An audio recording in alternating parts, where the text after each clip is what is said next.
You wash your hands and face in a basin of water and step out into the new day. Life here revolves around the river.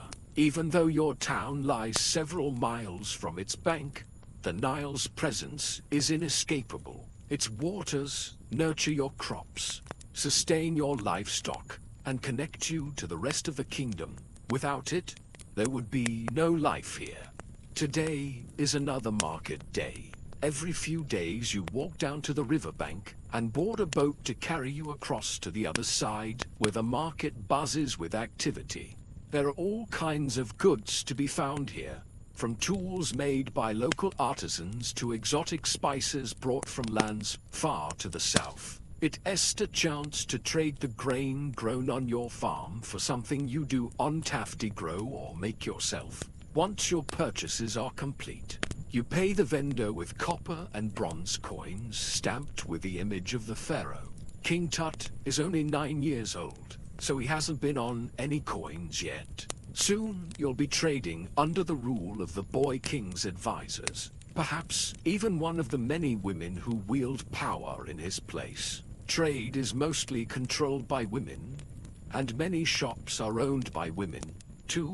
In fact, women can own property and go into business by themselves, without the permission of their husbands or fathers. However, men still dominate politics, religion, and the arts. The Nile flows northwards, reflecting the sky above and carrying with it the rich black silt that nourishes the land. As you continue your journey up the river, the landscape gradually transforms into a vast desert of golden sand dunes that stretch as far as the eye can see. Here in the village, most people are farmers, but not everyone owns their own land. Some work as laborers, helping out on farms during busy periods like planting and harvest time. The fields are usually divided into long rows, each belonging to a different owner. Crops such as emmer wheat, barley, flax, and vegetables like onions, garlic, and leeks are grown.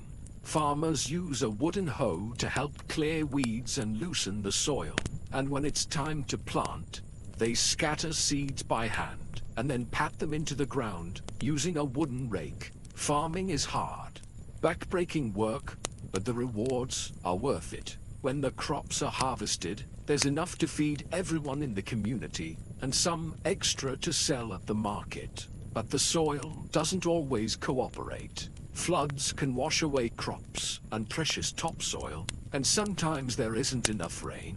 Everyone suffers during droughts, including the animals. Sometimes you have to slaughter some of your livestock, because there's not enough food for them to eat. Hard times like these can last for years. If your family has savings, it can help get through a drought. But sometimes the whole community comes together. People will lend what they can to those who need it and share what little food and water they have. Villagers might even take on additional wives to help gather food. But the worst thing that can happen is for an invading army to come through and destroy everything you have worked so hard for. Not long ago, this area was occupied by the dreaded Hyksos, foreigners who invaded Egypt more than 200 years ago. Although the Egyptians drove them out, fear of another invasion keeps everyone on edge. Now, peace has returned to Egypt, and life is good. You arrive at a large house belonging to someone of importance. In ancient Egyptian culture, the pharaoh was considered a god on earth. Below him were priests, nobles, and officials who also held considerable power. Their homes were often larger and grander than those of common folk.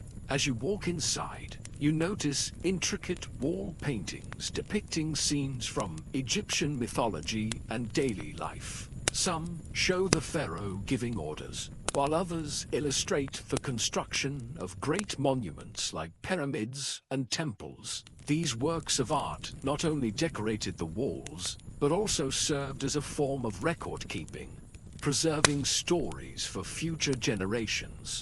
You now enter the court of the great king. where the pharaoh sits on his throne. The room is filled with servants, officials, and soldiers, all eager to please the ruler.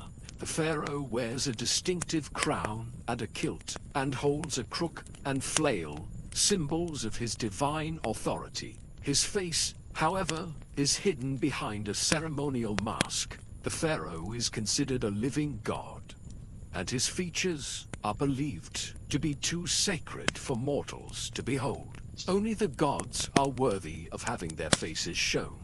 As the pharaoh speaks, his attendants fan him to keep him cool, while the king makes decisions that affect every aspect of life in Egypt. From the collection of taxes to the building of massive construction projects, you wonder how he became the mighty ruler of this great kingdom. It's a hot afternoon, and you're getting ready to leave the city. The sun is blazing, and the sand beneath your feet burns your bare toes. You reach for your staff to help balance yourself as you navigate the bustling crowds. Men, women, and children from all walks of life fill the streets, along with merchants hawking their wares and musicians serenading passers-by. The heat shimmers off the stone buildings, creating an almost magical atmosphere. Narrow streets wind through the city, leading to bustling marketplaces and quiet residential areas. Many houses are built around courtyards, offering a peaceful oasis amidst the urban bustle. In fact, some wealthy homes even feature small gardens and pools, providing welcome relief from the scorching temperatures. As you stroll through the city, you pass by various workshops where skilled artisans ply their trades. Blacksmiths hammer away at red-hot metal, creating tools and weapons, and jewelers carefully craft intricate pieces of jewelry, setting precious stones into gold and silver. The air is filled with the sounds of their hammering and the clanging of tools. You spot a group of scribes, writing on papyrus scrolls with brushes and ink. Scribes are highly respected in society because they possess the ability to read and write, a skill that is essential for record keeping and communication. They are employed by the government, temples, and wealthy individuals to keep track of important information, such as tax records, trade transactions, and historical events. The value of scribes is so high that some even receive prestigious government positions. Your path leads you to a temple complex dedicated to one of Egypt's many gods. The structure stands majestically before you, adorned with hieroglyphic inscriptions and reliefs depicting mythical creatures and religious ceremonies. Inside, priests in white robes chant and burn incense, while worshippers kneel and pray. Music fills the air, adding to the temple's spiritual ambience. From here, the Great Sphinx guards the entrance to Giza. This massive statue with the body of a lion and the head of a human is believed to represent the pharaoh. Gazing upon the enigmatic creature, you feel a sense of awe and wonder, contemplating the mysteries of ancient Egypt. You find yourself standing in front of the Great Pyramid of Giza, one of the 7 wonders of the world. Its immense size and architectural brilliance leave you in awe. As you walk among the pyramids, you imagine the thousands of workers who toiled for decades to construct these monumental tombs for the pharaohs. The mysteries surrounding the pyramids, including the methods used to transport and lift massive stone blocks, continue to fascinate you. The spirit of adventure, exploration, and discovery courses through your veins. With each passing moment, you feel a deep connection to the ancient Egyptians, their achievements, and their enduring legacy. As you reflect on your journey through ancient Egypt, you realize that life in this time and place was full of challenges, but also beauty, wonder, and a deep connection to the divine. The great river Nile had been the constant thread running through it all, shaping the land, the people, and their very way of life. Thank you for joining us today. Please remember to subscribe if you haven't already. Until next time, may your days be filled with the wonders of ancient history. When the sun dips below the horizon, painting the sky in hues of orange and purple, the villagers of Baskerville begin their day. For them, twilight is not the end of the day, but its beginning. They gather at the great shrine that stands at the heart of their village, a place where the veil between the worlds is thinnest and the presence of the gods is strongest. Among them are Elias and Serene, a married couple with a young son named Theo. They walk hand in hand, their faces illuminated by the flickering light of oil lamps suspended from bamboo poles. The lamps sway gently in the evening breeze, casting dancing shadows on the worn stones of the path. Theo, too small to reach his parents' hands, skips ahead, his laughter echoing in the still air. At the base of the shrine, they find a small crowd already gathered. The head priestess, her white robes flowing around her like a waterfall, stands before the altar, her back to the setting sun. In her hands, she holds a silver platter upon which rests a loaf of freshly baked bread and a spray of delicate lotus flowers. It is a simple offering, yet it holds profound meaning. The bread, a symbol of life's sustenance, represents the villagers' gratitude for the blessings they have received during the day. The lotus, with its roots in the mud and its face turned towards the sun, symbolizes hope and the pursuit of enlightenment. As the family approaches, Elias kneels beside the growing pile of offerings, his hands calloused from a day of work in the fields. Serene sits beside him, her fingers tracing patterns on the ground. Theo, too restless to sit still, wanders off to explore the shrine. His eyes, wide with wonder, take in the intricate carvings that adorn the ancient stones. He runs his tiny fingers over the cool, smooth surface, feeling a connection to the generations of villagers who had come before him. The priestess turns from the altar, her face framed by a golden halo of light. Her eyes, pools of wisdom and compassion, meet theirs.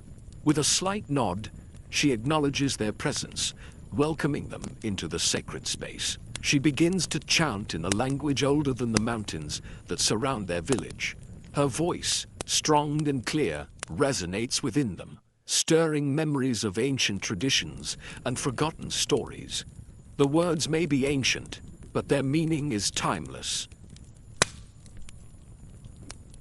She asks the gods for their blessings, not out of fear or desperation, but out of gratitude and love. And as she speaks, Elias and Serene feel a sense of unity with their neighbors, a bond that transcends their differences and unites them in their shared humanity. The chant rises and falls, echoing the rhythm of their hearts. As the final notes fade away, the priestess turns back to the altar, her hands moving with graceful precision. She scatters rose petals over the bread and flowers, each movement imbued with meaning and intention. The scent of roses fills the air, mingling with the smoky aroma of burning incense. From a small clay pot, she takes a pinch of incense, its dark powder crumbling between her fingers. With a flick of her wrist, she sends it swirling into the air. The smoke forms twisting tendrils, reaching upwards towards the thatched roof of the shrine. Each inhale carries the prayers of the villagers, their hopes and dreams ascending like smoke to the heavens. She steps back, allowing the flames to consume the incense and send its pungent aroma wafting through the shrine. The smoke curls and twists, weaving a mystical atmosphere that seems to bring the gods a little closer. It is a tangible reminder of their presence, a connection between the earthly realm and the divine. Serene watches, mesmerized, as the priestess moves with an otherworldly grace, her every gesture precise and deliberate. She has heard the stories, tales of miraculous healings, and answered prayers that have been passed down through generations. But tonight, she feels a different kind of magic, a quiet, powerful energy that emanates from the very stones of the shrine. Theo, ever restless, wanders back to his parents, drawn by the hypnotic movements of the priestess. He snuggles between them, his small body warm and trusting, his presence a grounding force amidst the ethereal atmosphere. Elias and Serene hold him close, feeling a profound sense of connection, not just to each other, but to the spiritual essence that permeates their world. As the ritual reaches its crescendo, the priestess turns, her gaze sweeping over the assembled villagers. Her eyes, now filled with a divine light, seem to pierce through their facades, seeing the hopes, fears, and dreams that reside within. Her voice, echoing with power, carries their collective prayers to the gods. And in that moment, Elias feels a profound sense of unity with his fellow villagers. Their individual concerns, their joys and sorrows, blend into a shared tapestry, a testament to the enduring spirit of their community. He closes his eyes, surrendering to the overwhelming feeling of interconnectedness that binds them all together. With a final flourish, the priestess concludes the ceremony. The air, thick with incense and emotion, hums with the energy of 1,000 whispered prayers. The villagers, their faces aglow in the lamplight, respond with a chorus of voices raised in unison. Their words, though ancient, are filled with timeless meaning, expressing their gratitude for the blessings of the day and their hopes for the night ahead. As the ceremony ends, the villagers slowly disperse, their steps lighter, their spirits lifted by the shared experience. Elias, Serene, and Theo linger for a moment, basking in the lingering energy of the shrine. They exchange a silent promise, a vow to carry the blessings of the evening in their hearts until the next twilight, when they will return to this sacred space and renew their connection with the gods and each other. In the days that follow, the villagers go about their lives, strengthened by the blessings they have received. The sun warms their skin, the wind whispers secrets through the trees, and the river flows steadily, providing life-giving water for crops and animals alike. They work and play, laugh and love, knowing that they are part of something greater, a community bound together by ancient traditions and the unwavering belief in the divine. The memory of the evening blessing lingers like the scent of incense, a reminder that even in the darkest of nights, the presence of the gods is a guiding light. For the people of Baskerville, each day is a gift, each moment a blessing to be cherished. And as the sun sets each evening, they turn towards the west, their hearts full of gratitude for the day that has passed and the promise of a new dawn. The sun dips below the horizon, setting the sky ablaze with hues of orange, pink, and purple. As twilight deepens, the villagers begin their nightly ritual. They gather in the heart of the village, the large open square where life's most important moments have been celebrated for generations. Tonight is no different. Men, women, and children, young and old, all converge here carrying baskets, mats, and bundles of firewood. Their faces are alight with anticipation, their eyes twinkling with mischief and merriment. Tonight is the night of the fire dancers. Every full moon, this village comes alive with music, dance, and fire, a celebration of life, community, and the ephemeral beauty of the flame. Soon, the square is bustling with activity. Women gossip while weaving intricate patterns with brightly colored ribbons. Men joke and wrestle playfully, their booming laughter echoing off the surrounding houses. Children scamper about, their squeals of delight mingling with the cacophony. The heart of the gathering is a large bonfire that has been meticulously built by the village elders. It stands as a proud monument to tradition, its flames flickering in the gathering darkness, like the beating heart of the celebration. As the last embers of daylight fade away, the villagers fall silent. All eyes are on the fire, waiting, watching as it begins to glow an ominous red. Then, to the accompaniment of drums and lyres, men step forward, their faces painted in vivid tribal patterns. They move with a practiced grace, their bodies adorned with feathers, beads and ribbons that catch the firelight and turn them into living torches. Amongst the crowd, a young man named Taro nervously adjusts his loincloth.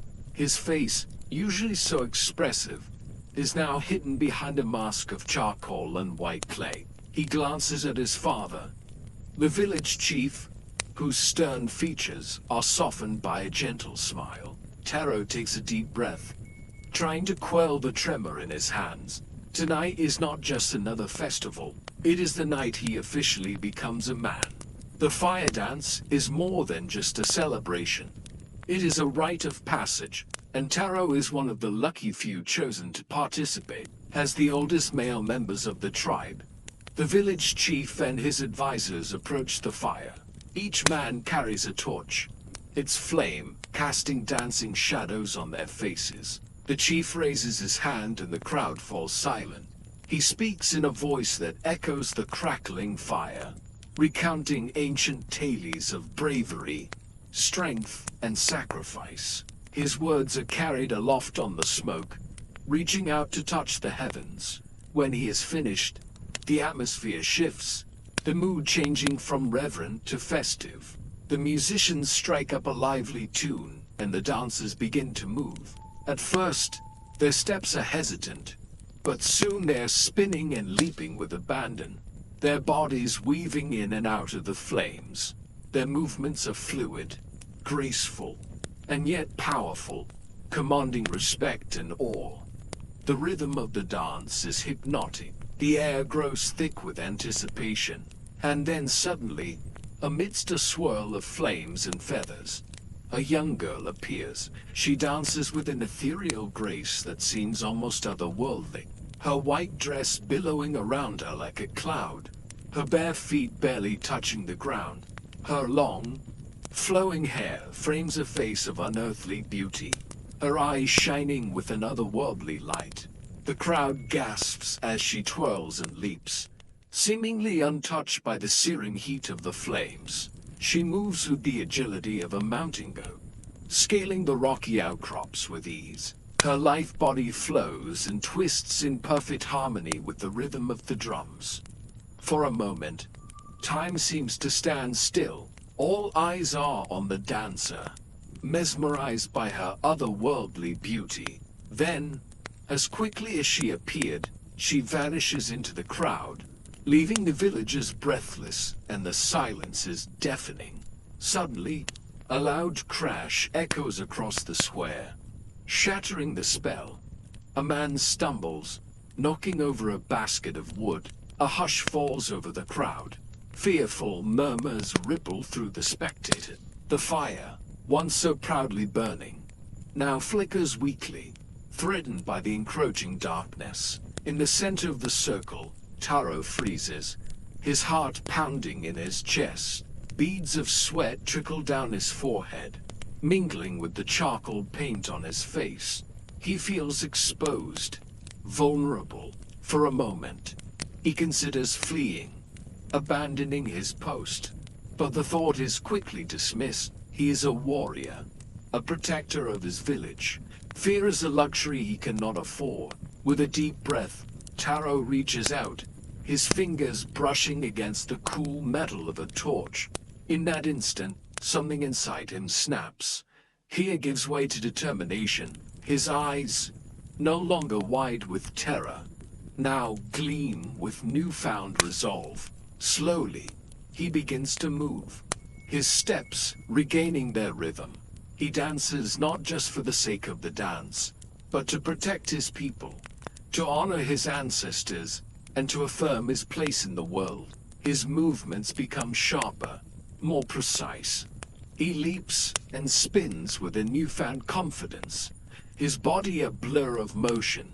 The other dancers follow his lead, their fear forgotten. They move as one, their bodies forming a protective circle around the flickering flames. Together, they drive back the darkness, their dance a testament to the indomitable spirit of their tribe. As the dance reaches its climax, The villagers erupt into cheers. Their voices rise above the din of the drums, their applause echoing the dancers' triumph over fear. Even the elements seem to rejoice, for the clouds part, revealing a sliver of moon, its gentle light bathing the square in silver. But Tero's ordeal is far from over. As the dance winds down, the chief approaches him, his expression grave, with a heavy heart.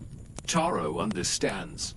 It is time for the final test. He must dance alone, without the support of his fellow warriors, without the protection of the group. He must confront his fears head-on.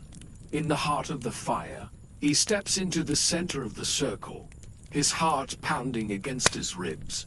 The others part, creating a circle of fire around him. The drums beat a steady rhythm, a heartbeat in the darkness. The villagers hold their breath, their eyes locked on. He is a lone warrior in a sea of flames, a tiny flame threatened by the vast darkness. And then, as if in answer to his silent plea, a gust of wind sweeps across the square, threatening to extinguish the fire. The crowd gasps, fear etched on their faces. The wind howls, whipping the flames into a frenzy. For a moment, it seems as though the darkness will consume the fire, extinguishing the last embers of hope. But then, as quickly as it began, the wind subsides. The flames settle, licking at the logs with renewed vigor. And in that moment, Taro knows he has passed his test.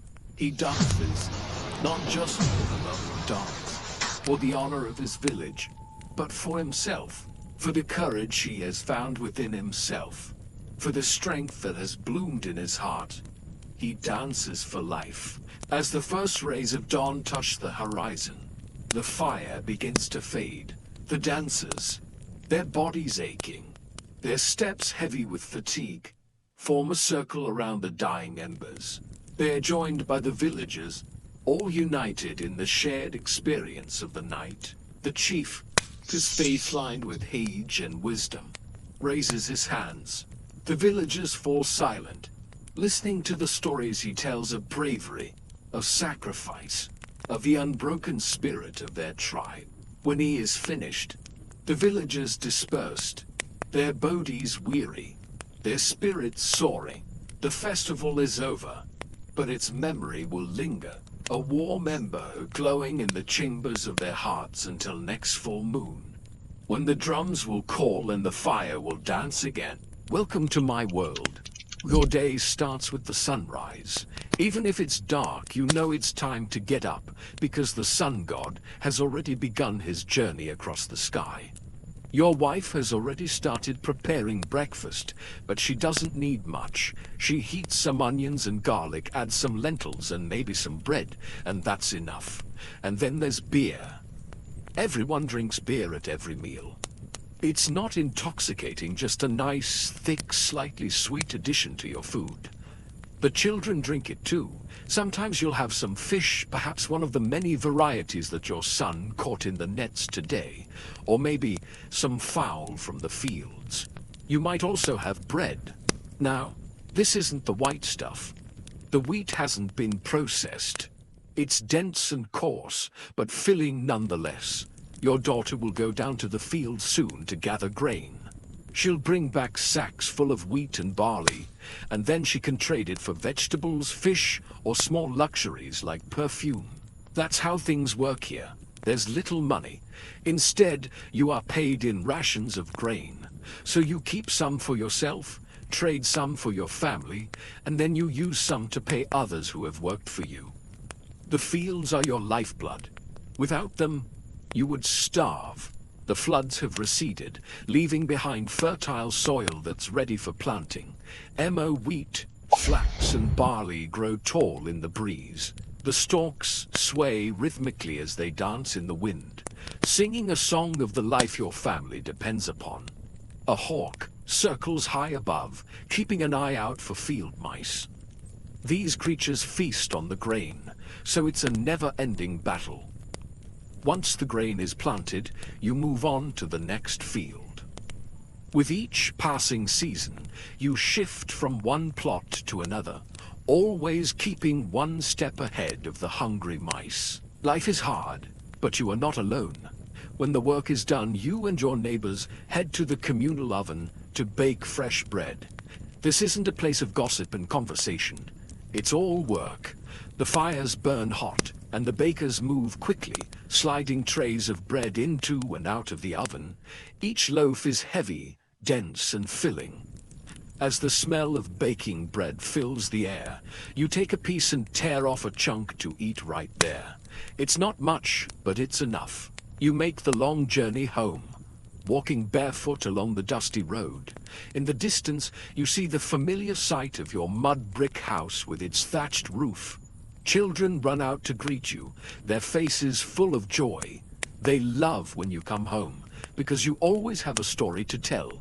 Today, you tell them about the baker whose bread was burnt to a crisp, or the farmer who found a field mouse in his grain. The kids laugh, but they also listen carefully. Every story has a lesson to teach. You're not just there for entertainment. Education is important here. You want your children to be smart and capable. The girls learn how to manage the household and take care of their younger siblings. The boys learn the skills they'll need to work the fields and provide for their future families. The Nile is the center of life. It provides the grain that sustains you and the fish that sometimes grace your table. It's also a highway, carrying goods and people from one end of the kingdom to the other. When you need something that the fields and river don't provide, you head to the nearest market. Here, vendors from all over the known world have brought their wares. There are baskets filled with dates and figs, bolts of colorful linen, clay pots, and bronze mirrors. And then there are the storytellers with their tales of faraway lands and mythical creatures. You stop to listen to a story about a brave hero who ventured into the underworld to rescue his father from the clutches of the god of the dead. The storyteller's voice is hypnotic, and for a few moments, you forget about your own troubles and get lost in the tale. But soon it's time to go home. You buy some dates for your wife and a length of linen for your daughter, then return home along the riverbank. As the day cools, you and your family head to the rooftop. It's too hot to stay inside, so you escape to the rooftop where the breeze is cooler. You sit on a mat and share a simple meal of bread, onions, and beer. While you eat, you chat about your day and make plans for the next one. Your wife tells you about a new vendor in town who sells spices from the faraway land of Punt. Your son talks about a fish he saw in his net that was bigger than any he'd ever seen before. And your daughter shows you a drawing she made of the storyteller and his amazing tales. After dinner, it's time for fun. Senet, a game similar to backgammon, is very popular. The pieces move around the board according to the throw of 4 sticks. The goal is to get all your pieces safely to the end of the board before your opponent does. The game is easy to learn, but hard to master. As the night goes on, the laughter and chatter grows louder. People from neighboring houses join you on the roof, and soon there's a crowd of friends and neighbors enjoying the cool evening air and each other's company. Music fills the air, and soon everyone is dancing, including you. You twirl your daughter around, feeling her light steps on your feet. For a moment, you forget about the heat, the work, and the worries of everyday life. You are just here with your daughter under the stars, and everything else doesn't matter. Sometimes the party continues late into the night, and that's when the real fun begins. The moon is high in the sky and the stars twinkle above. The men sneak away from the party and grab their clubs and staffs. They meet up with the other men at a secret spot near the river, where they engage in a friendly wrestling match. The women aren't left out either. They form teams and splash around in the river, trying to knock each other off their papyrus boats. The men cheer them on and try to help their team win by splashing water from the bank. One of the men runs over to you and invites you to join him in a game of water jousting. You both grab poles and try to hit each other off your boats. The man tries to stab you in the chest, but you dodge his attack and send him tumbling into the water. He comes back swinging, but you're ready for him this time. You grab your pole and knock him clean off his boat. The man laughs, shakes himself dry, and challenges you to a race instead. You agree and push off from the bank. The current is strong, so you paddle hard to stay ahead. But the man is fast and soon catches up. You both sprint to the finish line, and he edges out a victory by a nose. You collapse on the bank, exhausted but happy. It's been a good day. Tomorrow you will work the fields or tend to your crops. But for now, you are content to just relax and enjoy the company of your friends and family. The music fades in the distance, and the sound of laughter echoes in your ears. As the first rays of sunlight touch your eyelids, you feel a sense of peace settle over you. You know that tomorrow will bring new challenges and hard work. But tonight, you let the music and merriment fill your heart. The night flows gently past, carrying with it the dreams of a people who find joy in the simplest of pleasures. Under the vast canopy of stars, you feel connected to something bigger than your... Welcome to the series. Every day, tens of thousands of people just like you step through the portal and find themselves living out the final moments of ancient Egypt. The year is 1047 BCE, and you are now living in a village along the Nile River. After a quick trip through the bureaucratic red tape, you've been assigned to a family and given a place to stay, food to eat, clothes to wear, and work to do. Now you need to make this life your own. We'll start with the basics. Your diet is humble but sustaining. Bread is the staple, dense, coarse loaves made from emmer wheat or barley, baked daily in communal ovens. Beer, thick and slightly sweet, is drunk at every meal, even by children. You eat onions, lentils, beans, and the occasional fish or fowl caught in the river or fields. Meat is rare, a luxury for festivals or the wealthy. Garlic and leeks add flavor, and everyone loves them. There is little money here. Instead, you are paid in rations of grain, which you can trade for vegetables, fish, or small luxuries. You live paycheck to paycheck, or should I say grain check to grain check, hoping that one day you might be able to afford something lasting, something beautiful, maybe even an amulet bearing the image of Ra himself. Life here is simple, almost monotonous. Days are long, hot and tiring. You wake before sunrise and spend your daylight hours working the fields or tending animals, bringing in the harvest or scaring away hungry birds. Everyone works until the river floods the fields and brings new life to the land. Then it's time to plant again and wait for the cycle to begin anew. The river is your lifeline, bringing both bounty and danger. Its moods are as unpredictable as the pharaohs. One day it is placid and calm, the next a raging beast. Floods can damage crops and carry off livestock. Droughts can wither your fields and leave you desperate for water. It's a gamble, a dangerous game, and the stakes couldn't be higher. When the crops fail, hunger stalks the land. Even in the best of times, life is hard. Accidents and illness are common, and there is no government safety net. Your kin are your only support. Your family is everything. If you have brothers and sisters, they likely work alongside you. When you are married, your spouse will manage the household and raise the children, so that you can continue your line and care for you in old age. Marriage is a practical arrangement, a partnership for raising children and managing the household. Women have more rights than in many other places and times, but life is still hard. They can own property, run businesses, and even initiate divorce. Still, a woman's role is primarily to serve her family, first as a daughter, then as a wife, and finally as a mother. Sons are prized because they can work in the fields and carry on the family's bloodline. But daughters are cherished too, for they will bring status and resources into the family when they marry. Now that we have the basics covered, Let's get to know you a little better. What is your story? Where did you come from? The decision to become an NPC in ancient Egypt was not an easy one. You weighed your options carefully, thinking about where your skills and talents could be best used. You considered being a scribe, recording the words of the pharaoh, or recording business transactions for a temple. Scribe is a prestigious profession, but it is also very competitive. There is nothing wrong with being a scribe, but it just didn't feel right for you. You could have become a craftsman, making useful objects out of wood or stone, or perhaps fashion beautiful jewelry out of precious metals and stones.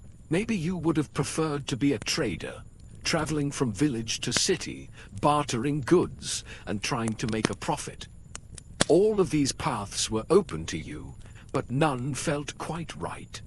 And so you became what you are most suited to be, a farmer. The work is hard, but you take pride in it. You understand the rhythms of nature, the cycles of planting and harvesting, the needs of the soil and the animals. You have a deep connection to the land, and to the creatures that share it with you. You love the feel of the sun on your skin, the smell of the soil after a rain, the sound of the wind rustling through the crops. For you, there is no greater joy than seeing a field of ripe grain ready for harvest, or the first buds of spring pushing through the soil. It is a simple life, but it is a good life, or at least it can be. You know that it is up to you to make the most of it. So far you have stayed clear of trouble, but your luck may soon run out. A group of men approaches, their eyes hard and their hands calloused. Their leader is tall and muscular, his chest and arms adorned with tattoos. He introduces himself as a representative of the pharaoh and demands to see your identification papers. You hand them over and wait anxiously for him to read them. You don't like the look on his face. He looks up and tells you that you are in trouble. Your identification papers indicate that you are a runaway slave from Thebes. The men grab you and drag you away, threatening to kill you if you don't cooperate. They throw you into the back of a cart with several other captives and drive you toward the nearest city. You struggle against your bonds, but they are strong and determined. Your heart pounds in your chest as the cart approaches the city. You know that once you enter the city gates, your chances of escape will be slim. Suddenly, the cart jolts to a halt. The men argue in hushed tones and decide to release you and the others. You stumble out of the cart, dazed and confused, and watch as they drive it away. You are free, but at what cost? You are alone in a strange city, without any money or possessions.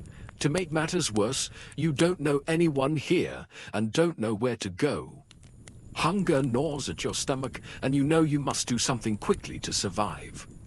This is your story now. What will you do next? The choice is yours. Will you try to blend in and live as an Egyptian? Or will you find a way to return to your own time? The fate of ancient Egypt hangs in the balance.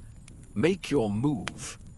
As the afternoon sun beats down on your neck, you scan the bustling marketplace for something, anything, to help you survive. You spot a group of women selling baskets of dates and figs. You approach them cautiously and ask for some food in exchange for a few coins. The women look at each other, and one of them speaks up. She says that they can give you some fruit, but only if you help them carry their baskets back to their homes. You agree and follow them through a maze of narrow streets. At the first house, the woman turns to you and says, "Thank you for your help. Now here's some figs for you." She hands you a small basket of figs and watches as you enjoy the sweet taste of victory. You feel a surge of confidence and head to the next house, where another woman offers you dates in exchange for your help. This goes on for a few houses, and soon you have enough food to last you a few days. You realize that you need to find a place to stay, and you spot an inn with a sign hanging above its door. As you push open the heavy wooden door, you are met with the sight of a crowded room filled with travelers, merchants, and locals. You approach the owner and ask for a room, but he tells you that they are fully booked. You offer to pay extra for a room, but he shakes his head. Just as you are about to give up hope, a woman steps out of the crowd. "I have a room for rent," she says. "It's not much, but it's clean and you're welcome to use my kitchen." You accept the offer and follow her to her house. Over the next few days, you visit the market and try to sell the figs and dates you received from the women. You make enough money to pay for your room and board, and you even have some left over to save. You meet a variety of people from all walks of life, and you learn about the culture, customs, and history of ancient Egypt. You also learn about the pharaoh and his plans to conquer new lands. You hear rumors of a rebellion brewing among the people, and you wonder if you should get involved. One evening, you meet a man who introduces himself as a scribe. He tells you that he works for the pharaoh and that he knows about your past. He says that he can help you get a job working for the pharaoh and that it would be a great honor for you. But you can tell by the look on his face that it would also be very dangerous. You know that if you say yes, you will be putting your life on the line. What will you do? Will you accept the scribe's offer and work for the pharaoh, or will you try to find a way to return home? The choice is yours. The fate of ancient Egypt rests in your hands. Make your move. The Nile River winds its way through the land, shaping not just the landscape, but the very destiny of ancient Egypt. Here in the village, your days are measured by its rhythms. In the fields, farmers guide the planting and harvesting of crops based on the flooding patterns that sustain their livelihood. On the horizon, the annual floodwaters draw near, promising both bounty and potential chaos. Every year, the Nile gives and the Nile takes away. When it floods too high, homes and granaries are washed away and famine follows. When it doesn't flood enough, the fields turn to dust and there is no harvest. Your life here revolves around the Nile, just as it has for generations, and each year brings with it the same anxieties and hopes. Will the flood be too high or too low? The Nile isn't the only force you must contend with. Disease stalks the land, a grim reaper that spares none. Medicine is a mixture of herbs, prayers, and spells. Even the pharaohs succumb to illness, though their wealth can afford grand tombs to house their remains. For the common folk, death is often a quick affair, hidden away so that life can continue. Work is the antidote to the encroaching darkness, whether it's in the fields, at a craft, or in the home. But sometimes the pharaoh demands more. Levies come for able-bodied men and women to work on state projects, building canals, temples, or tombs. Over the years, your taxes and forced labor have built some of Egypt's most enduring monuments. Now you might find yourself working alongside other villagers on one of these projects, hauling materials, digging ditches, or smoothing plaster under the watchful eyes of overseers. The work is backbreaking, the rewards meager.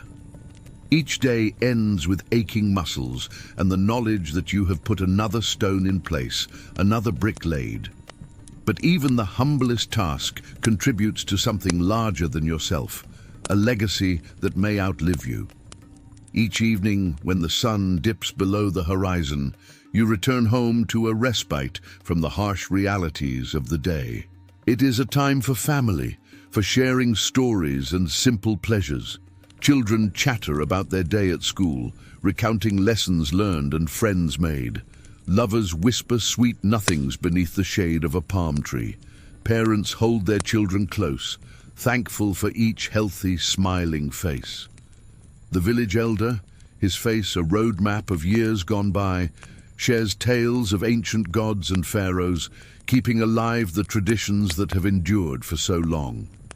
Music drifts through open doorways, carried by the evening breeze. Laughter mingles with the scent of roasting meat and freshly baked bread. For a few precious hours, the weight of survival lifts, and there is only the joy of being alive. In the stillness of night, the desert sky explodes with a million tiny pinpricks of light. Stars wheel and soar across the inky expanse, a silent symphony of celestial bodies. Gazing up at this endless panorama, you feel the insignificance of your worries. The looming uncertainties of the next day fade into the vast backdrop of eternity. This is a moment of clarity, a reminder of the grand scale on which existence unfolds. In this shared experience, you find solace. The rhythm of the night soothes your troubled mind. The steady drone of insects, the distant call of an owl, the whisper of wind through the palm trees, all create a lullaby that eases your anxieties. With each passing moment, you drift into a peaceful slumber, your dreams filled with images of the day and hopes for the morrow. Each morning, as the sun ascends into the sky, casting its golden glow over the horizon, you awaken to the familiar sights and sounds of your village life. The Nile, ever present, reflects the brilliance of the new day. Birds take flight, their songs echoing through the palm trees.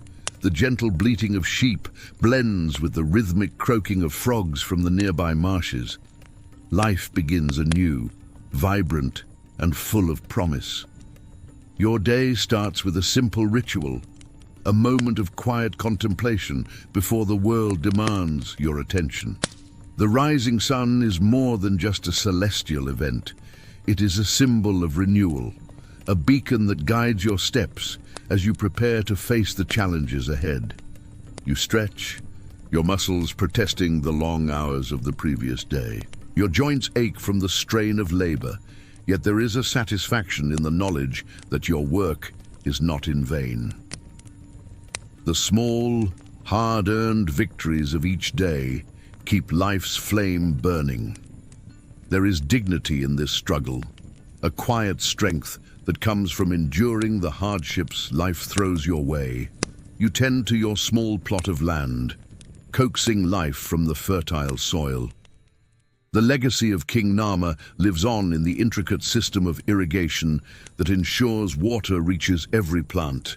Your hands, calloused from years of toil, know the feel of the soil, the weight of a hoe. Each movement is a testament to the generations of farmers who toiled before you. The work is arduous, the rewards modest, yet there is a profound connection between you and the land. It is a bond forged by sweat and nurtured by hope. As the plants unfurl their leaves and the buds promise future harvests, you find solace in the cycles of nature. The seeds you planted with such care now sprout, pushing their way through the fertile soil. Each leaf unfurling, each tiny green shoot reaching for the sun is a victory. It's a triumph over the harsh realities of life and a testament to the resilience of the human spirit. As you survey your humble plot, you feel a surge of pride. You are part of a lineage of cultivators who have harnessed the bounty of the Nile to feed their communities. In the bustling marketplace, the energy is palpable. Merchants hawk their wares, their voices competing with the murmur of countless conversations. The air is thick with the aroma of spices, fresh produce, and baking bread. The rhythmic clang of a blacksmith's hammer echoes through the square, mingling with the bleating of goats and the clucking of chickens. The heart of the market thrums with life, a vibrant tapestry of sights, sounds, and interactions.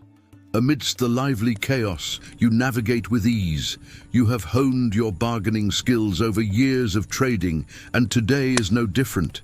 You haggle over the price of grain, ensuring you get the best deal for your hard-earned money. You examine each grain kernel carefully, seeking only the finest for your family. You are not merely a consumer here. You are an integral part of the economic fabric of the village. Your purchases support the livelihoods of others. Your presence contributes to the vitality of this bustling marketplace. For the scribes, reading and writing are more than just skills. They are tools of immense power. They unlock the secrets of the past and provide a means to communicate with the divine. In the hushed halls of the temple, the scribe reads hieroglyphs from ancient tombs, deciphering the messages left by those who came before. Each stroke of their reed pen is a step into the footsteps of pharaohs and priests of old. These weathered papyrus scrolls hold stories that have echoed through millennia. The scribe, with their keen eye and steady hand, brings these tales to life, bridging the gap between past and present. Their understanding of the divine language allows them to converse with the gods, to interpret their will through sacred texts. For the ordinary citizen, the written word serves different yet equally vital purposes. On a daily basis, scribes record transactions, births, and deaths, creating an intricate web of documentation that keeps society functioning. They maintain records of taxes, track the distribution of grain, and document the deeds of the pharaohs, preserving their legacy for posterity. Through their meticulous work, they ensure that history is not lost to the sands of time. At the royal palace, intrigue and power intertwine in a dangerous dance. Within these opulent walls, the vizier navigates a labyrinth of alliances and rivalries, always aware of the precarious balance of power. Their influence extends far beyond the palace gates, touching every aspect of governance from taxation to the administration of justice. The vizier's authority is immense, but so is the responsibility. They are the pharaoh's right hand, tasked with ensuring the smooth functioning of the kingdom. A misstep could spell disaster, threatening the very stability of the empire. Among the elite courtiers, whispers of conspiracy and ambition fill the air. Alliances shift like desert sands, and the vizier remains ever vigilant. They understand that in this game of power, trust is a luxury one cannot afford. Every decision carries weighty consequences, affecting not just the pharaoh, but the entire kingdom. Life in ancient Egypt is not just about enduring, it is also about celebrating. Festivals honoring gods and pharaohs bring the community together. You might join in singing and dancing, offering prayers for a bountiful harvest or the pharaoh's continued reign. These moments of unity remind you of the strength in numbers, the solace found in shared beliefs, and the joy of communal celebrations. After all, life is not just about the struggles, it's about the triumphs, big and small, that make up the fabric of everyday existence. The sun is barely a whisper on the horizon when it begins. A hush falls over the village. Even the insects seem to hold their breath as the sky transforms from velvet darkness into a canvas of soft pinks and purples. The Nile River, usually teeming with life, becomes a mirror reflecting the celestial palette above. In this moment, the world is still, holding its breath, waiting for the first sliver of sunlight to touch the water. Then, as if on cue, a clap of thunder rumbles in the distance. A single tear rolls down Abeni's weathered face, tracing the lines etched by years of sun and worry. She turns to her husband, her eyes wide with fear. "The rains," she whispers, her voice trembling. "The Nile will rise." Her husband, Menes, places a reassuring hand on hers. His calloused fingers, strong and sure, speak of a life lived in harmony with the river. "Do not fear, my love," he says, his voice deep and steady like the river's flow. "We have weathered many floods before, and we shall navigate this one too." But even as he speaks, a knot of dread tightens in his stomach. In the distance, the river seems to swell, its banks straining against the relentless pressure of the coming flood. Theirs is a village that dances to the rhythm of the Nile. Their lives are measured by the seasons dictated by the river's whims. And right now, the whims are turning stormy. The Nile, their lifeline, is threatening to turn against them. As the sky lightens, revealing the first hints of dawn, a young girl stirs.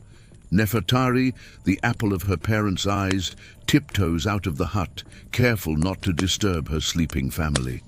She steps onto the dew-kissed riverbank, the cool grass tickling her bare feet. Her small hand closes around the clay jar, its rough texture familiar and comforting in the pre-dawn stillness. Her reflection ripples in the mirror-like water, a tiny dancer in a world still waking up. On the other side of the village, Menas emerges from his hut, his lean frame silhouetted against the soft glow of the rising sun. He moves with the grace of someone who has spent a lifetime in harmony with the river, his steps sure, his movements fluid. The fishing net, a tangled mess moments ago, falls into practiced hands. Each movement is precise, efficient, a testament to years of experience.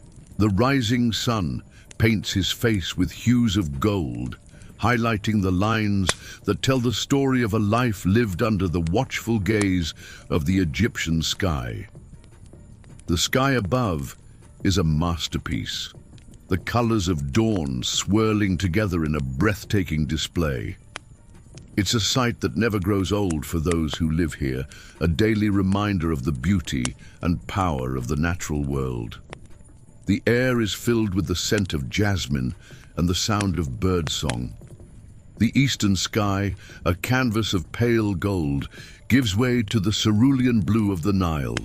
The river, usually a source of life and livelihood, now appears ominously swollen, its surface mirroring the turbulent hues of the sky.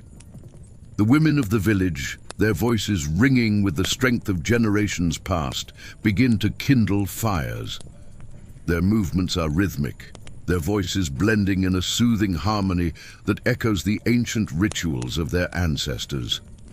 Soon, the air is filled with the aroma of baking bread, mingling with the scent of wood smoke and fresh linen. This is the music of their lives, a symphony of survival and resilience played out on the banks of the mighty Nile. One by one, the huts come to life. Men emerge, their bodies strong and weathered like the papyrus reeds that dot the river's surface. They stretch, yawn, and move with the litheness of those who make their living on the water. Children, their laughter echoing across the dew-laden fields, chase geese that honk in playful response. The men gather by the river, their voices deep and resonant as they discuss the day's work. The threat of the rising Nile hangs in the air, unspoken but ever present. A young boy named Carter, his eyes wide with the wonder that only childhood can bring, watches his father cast his net into the murky water. The net, a spiderweb of rope and twine, disappears into the gloom, reappearing moments later with a splash and a wriggling catch of fish. Carter's grin is as wide as the Nile, his heart swelling with pride for his father's skill. As the sun climbs higher, the river continues its insistent murmur, a constant companion to the villagers.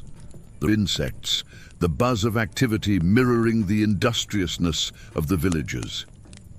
The Nile, a silent witness to centuries of life, observes it all. Its waters, soon to be a raging torrent, hold within them the seeds of both destruction and renewal. In the midst of this timeless tableau, Abeni kneels beside the river, her hands cupped to collect water. The water, normally so life-giving, seems menacing in its swollen banks. Yet she draws it in, her thirst a constant companion in this arid land. She is a woman of quiet strength, her resolve hardening with each passing year. Menes joins her, his gaze fixed on the churning water. "We must prepare," he says, his voice grave. "The river is restless." Abeni nods, understanding the gravity of his words. Together they survey the landscape, assessing the situation. Their home may be at risk, but their spirit, forged in the fires of countless challenges, remains unbroken. The young girl, Nefer, her mind as bright and clear as the morning sky, skips ahead of her parents. She stops, her gaze fixed on a cluster of brightly colored butterflies dancing around a patch of wildflowers. Her heart swells with the joy that only nature's artistry can inspire. For a moment, she is lost in the beauty of it all, oblivious to the shadows that lurk at the edge of the day. As the sun reaches its zenith, the sky changes. What was once a serene expanse of blue now bears the weight of an impending storm. Heavy clouds gather, blotting out the sun and casting long, ominous shadows across the land. The wind, once a gentle caress, becomes a force to be reckoned with, whipping across the plains, rustling the papyrus reeds into a frenzy. The men work feverishly, their movements sharp and efficient as they reinforce the banks of their homes. The women, their faces etched with determination, gather their belongings, ready to flee if necessary. The children, sensing the shift in atmosphere, cling to their parents, their laughter silenced by an unspoken fear. As the hours pass, the river rises steadily, inexorably. The villagers stand shoulder to shoulder, their bodies forming a human bulwark against the coming flood. The river, now a raging torrent, crashes against their defenses, its fury unabated. The banks crumble, giving way to the relentless assault of the water. Amidst the chaos, Abeni clutches her husband's hand, her knuckles white with tension. Their home may be lost, but their bond, tested in the fires of countless challenges, remains unbroken. Their daughter, Nefer, her eyes wide with terror, hides behind her parents, seeking solace in their embrace. Just when it seems the river might breach their last line of defense, the rain-laden clouds begin their slow retreat. The wind, having vented its fury, subsides into a mournful sigh. The villagers, battered but unbroken, watch as the floodwaters begin to recede, leaving behind a landscape of devastation and hope. As the sun dips below the horizon, casting long shadows across the ruined village, a profound silence settles over the land. The villagers, their faces etched with exhaustion and sorrow, survey the damage wrought by the flood. Homes are destroyed, crops are ruined, and their very way of life seems to be washed away. Yet amidst the ruins, there are signs of resilience. Strong branches, uprooted but still green, are strewn across the landscape. And in the distance, the mountains stand firm, their peaks touching the heavens. The sky, a vast expanse of inky black, is a reminder of the forces beyond their control. The stars, distant pinpricks of light, offer little solace to those who have lost everything. The Nile, usually a source of life and sustenance, has turned against them, leaving in its wake a trail of destruction. But the villagers, their spirits unbroken, gather together. They share what little food they have, their meager supplies stretching to feed those in need. The children, their innocence a balm to the collective sorrow, play among the ruins, their laughter echoing in the stillness. As the night deepens, the villagers huddle together for warmth, their bodies forming a circle of shared grief and quiet strength. They tell stories of their ancestors, their voices weaving tales of survival and resilience that have echoed down the generations. In their shared history, they find comfort. And as the moon climbs higher in the sky, they fall asleep, their dreams filled with visions of a brighter tomorrow, a tomorrow they will build together on the banks of the Nile. The bustling energy of the marketplace fills your senses. Colors assault your eyes from every direction, while merchants hawk their wares in a cacophony of sound. You navigate through the crowd, weaving between people and animals, each step taking you deeper into the heart of this vibrant hub. Suddenly a commotion erupts near the center of the market. People gather in a tight circle, their faces turned toward a weathered old woman sitting cross-legged on a rug. In her gnarled hands, she holds a deck of tarot cards, each one a portal to a different world, a different fate. Her piercing gaze sweeps over the crowd, and when it lands on you, a chill runs down your spine. With a raspy voice, she speaks, "Who among you seeks knowledge of their future?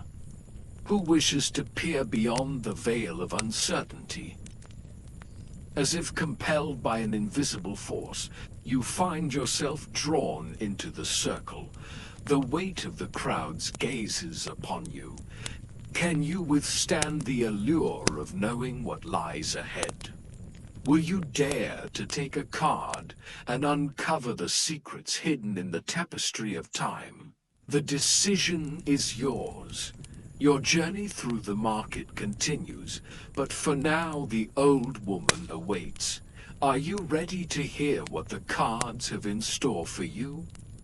Before you lies a choice that will shape the course of your adventure. The path to the north leads into the shadowy depths of an ancient tomb, promising forgotten secrets and untold dangers. To the east, a winding trail beckons through a lush bamboo grove, whispering tales of tranquility and hidden wisdom. To the south, a cobblestone street invites you into a bustling city teeming with life, intrigue, and untold opportunities. To the west, a dirt road stretches as far as the eye can see, disappearing into the vast expanse of a golden desert. Promising both path holds its own allure, its own set of challenges and rewards. The decision is yours. Which path will you choose? Will you brave the tomb, seek solace in the bamboo grove, immerse yourself in the city's vibrant chaos, or venture into the unforgiving desert? The choice is yours, and with it, the fate of your adventure. You awake in the early hours of the morning, sunlight filtering through the gaps in your makeshift shelter. Hunger gnaws at your stomach, reminding you that your supplies are low. It's time to venture out once more into the world, seeking sustenance and perhaps new allies or information to aid your quest. As you step out into the day, the familiar sights and sounds of the marketplace greet you. Yet something feels different. There's a palpable tension in the air, a sense of unease that sets your senses on edge. You spot a group of burly men gathered around a table, their voices low and urgent. Their leader, a man with a cruel scar across his face, glares at a young woman standing before him. She looks frightened, her head down, shoulders slumped. What's happening here? Is this a simple dispute over trade, or something more sinister? And why does it seem like every eye in the market is watching, waiting for something? The energy of the place has shifted, and you sense that whatever transpires next could have profound implications for you and everyone around you. What will you do? Will you approach the group trying to help the young woman, or will you stay back observing from a distance? Perhaps there's another way to help her, one that doesn't involve directly confronting the angry men. The choice is yours, and the fate of the young woman hangs in the balance. A sudden commotion erupts in the marketplace, drawing your attention to a group of soldiers. Their leader, a stern-faced woman with the rank of captain on her breastplate, is addressing the crowd. Her armored fist rests on the hilt of her sword, and her gaze is sharp and authoritative. "We seek a missing person," she announces, her voice echoing across the square. "Any information leading to their whereabouts will be rewarded." But as she speaks, you notice a flicker of desperation in her eyes, a vulnerability that contrasts with her strong facade. The description of the missing person sends a jolt through you. It's someone you know, someone you care about. How did they get mixed up with the wrong crowd? You know you must act, but how can you help without drawing unwanted attention to yourself? Will you step forward and reveal what you know, putting yourself at risk? Or will you try to help secretly, navigating the shadows to uncover clues without the captain's knowledge? The choice is yours, and the stakes have just become very personal. Your investigation leads you to an unassuming bookshop tucked away on a side street. Its weathered facade and overflowing shelves hint at the trove of knowledge held within. As you push open the heavy wooden door, the scent of aged paper and leather envelops you, transporting you to a world of forgotten lore. Behind the counter stands an enigmatic figure, their face partially obscured by the dim oil lamp hanging above them.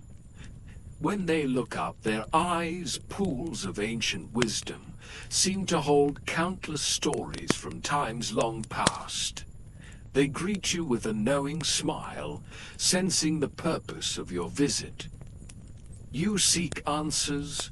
They state more than ask, their voice a low, resonant hum. And perhaps I can help you find them. But knowledge comes at a price, and the deeper you delve, the greater the cost. They gesture to the shelves laden with ancient tomes, each book a portal to a different realm of understanding. What wisdom do you seek? What secrets lie buried in the past that you wish to unearth? The bookseller's words echo in your ears, their meaning resonating on several levels.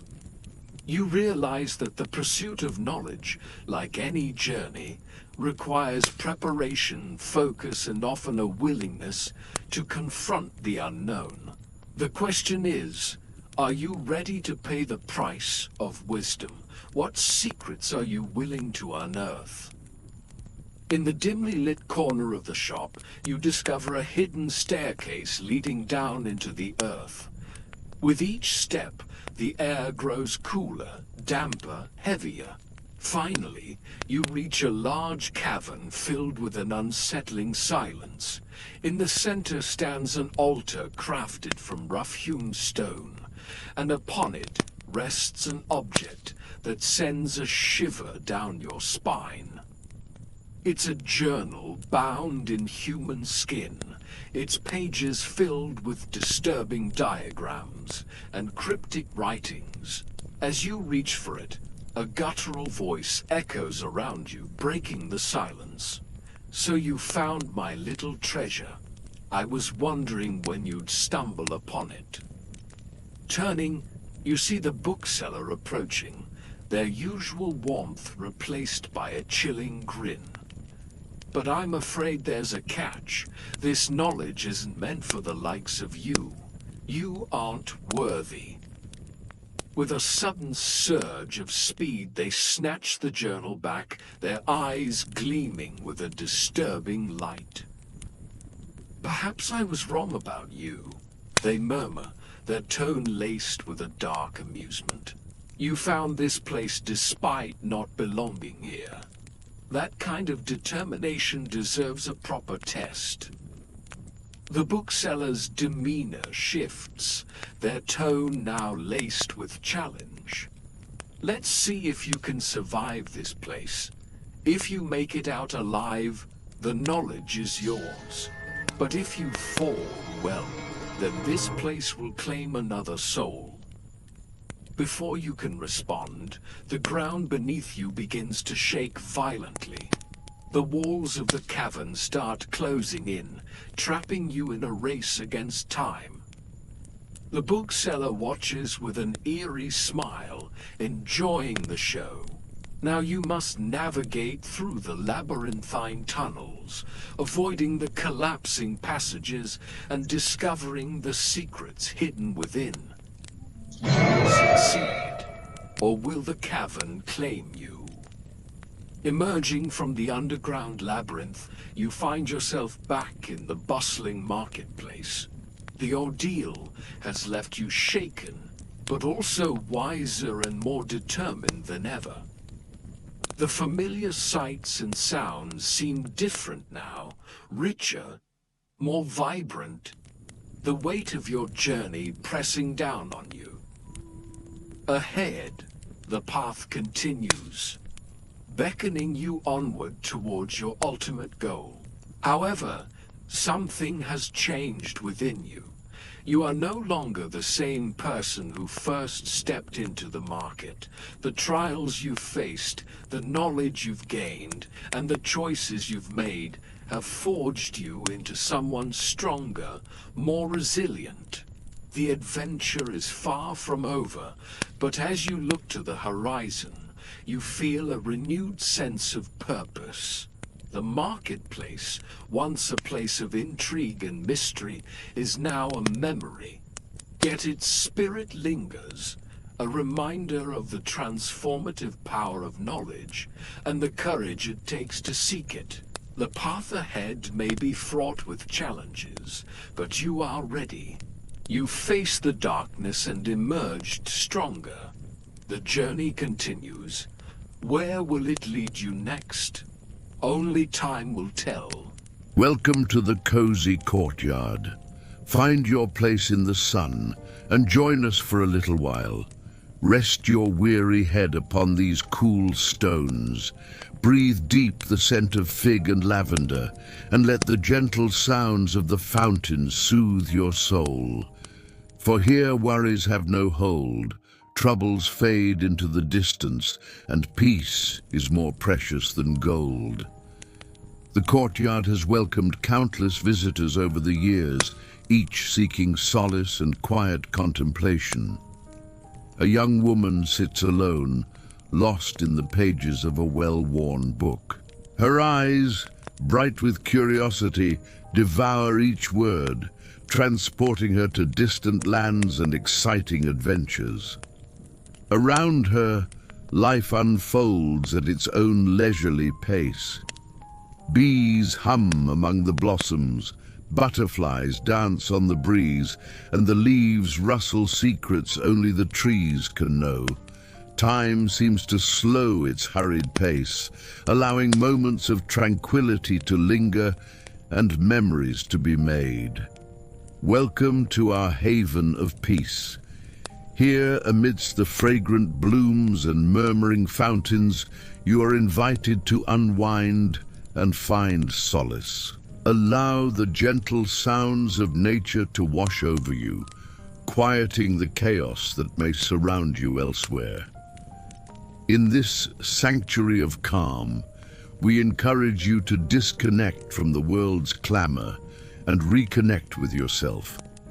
Let the rustling leaves and babbling fountains be your only company as you lose yourself in the pages of a good book or simply in the beauty that surrounds you.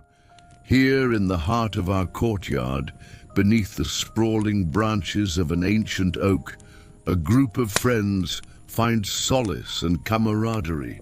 Their laughter echoes softly, mingling with the birdsong and the murmur of the fountain. They share stories and dreams, their voices a gentle melody that adds to the tranquil atmosphere. Their bond deepens as they exchange ideas and perspectives, finding strength and support in one another's presence. A young man sits alone on a stone bench, his gaze fixed on the meandering path ahead. His brow is furrowed in thought, his shoulders slumped as if carrying a heavy burden. Lost in contemplation, he appears distant, as though the weight of his thoughts threatens to pull him under. There's a hint of sadness in the set of his shoulders, a weariness in his eyes that speaks of a heart burdened by unseen troubles. His solitude is palpable, a silent plea for understanding and solace in a world that often feels too loud and too bright. A mother and her child find refuge in the gazebo nestled at the end of the path. The child's laughter rings out, echoing the joy and wonder of a day well spent. The mother watches with a smile, her heart swelling with love, as she sees her child reveling in the simple pleasures around them. Together they share a moment of pure happiness, creating a bond that will last a lifetime. Beneath the shade of a spreading fig tree, an elderly gentleman dozes peacefully. His white beard flows down his chest like a waterfall, his face etched with the wisdom of years gone by. The rhythmic chirping of crickets provides a soothing melody, lulling him deeper into his slumber. The scent of figs and the warmth of the sun combine to create a sense of timeless tranquility. It's a moment suspended in time, a peaceful interlude in the endless cycle of life. An artist sits cross-legged on the ground, their gaze intently focused on the canvas before them. With each stroke of the paintbrush, they capture the essence of the courtyard, the vibrant colors and the dappled sunlight filtering through the leaves. Their eyes, filled with the passion of creation, see not just the scene before them, but the emotions it evokes. The artist is lost in their work, oblivious to the world around them, as they strive to immortalize the beauty they see on their canvas. In the quieter corners of the courtyard, amidst the rustling leaves and the murmur of the fountain, a young couple shares a stolen kiss.